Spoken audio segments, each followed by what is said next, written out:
Hello everyone and welcome back. Techy Girl here, and today's video is a continuation of last week's video for the best gaming mouse. Only last week we covered the wired variants, and this week we will be showcasing the wireless ones. If you didn't see last week's video, I will include a link to the video below in the description, where you will also find links to all the mice discussed in this video. Full disclosure, I do not like wireless mice, but I didn't feel it was fair to not include them at all because I know there are those of you out there who do. With that being said, let's jump into the video. At number 5, we have the glorious Model O-. It's definitely lightweight for a wireless mouse. It has sturdy construction and seems pretty tough. It was a little too big and bulky for my hand though. I struggled to reach all the buttons and have any control with it. But the way this mouse glides across the mouse pad is so satisfying. You would think it was riding on its own little pillow of air. And that part, I loved.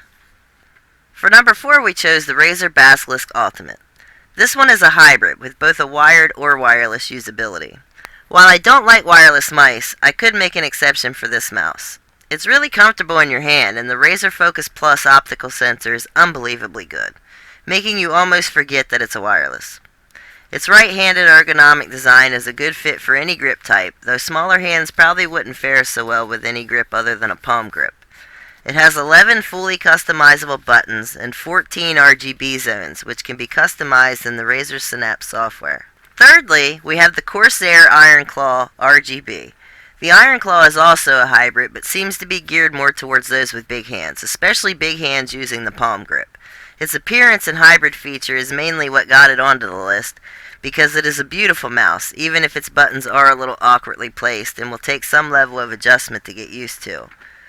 Once you get past all that though, it does have a ridiculously high sensitivity and speed and is very accurate.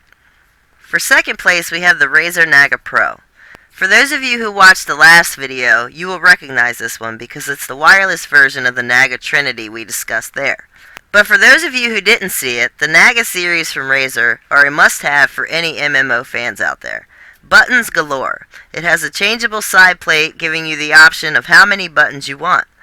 One is a 2-button plate, the next is a 6-button, and the last plate has 12. Yes, 12.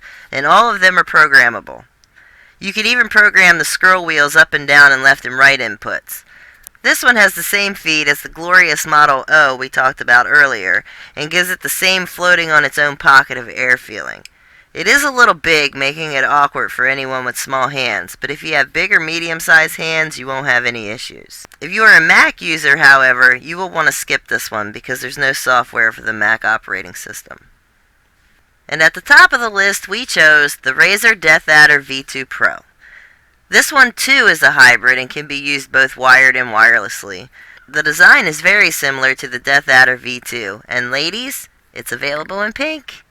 It is a little bulky and isn't recommended for small hands, but I didn't have any issues with it. This mouse is the most customizable mouse I've ever seen. Every button is programmable, and its hypershift feature adds a whole other layer of available inputs. You can even customize the lift-off distance. On the flip side, this one also doesn't support the Mac operating system, and the wheel doesn't have infinite scrolling and doesn't have the left or right tilt inputs either.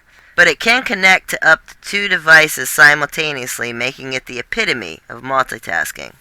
Well, that concludes our series on gaming mice, and another week of our time together.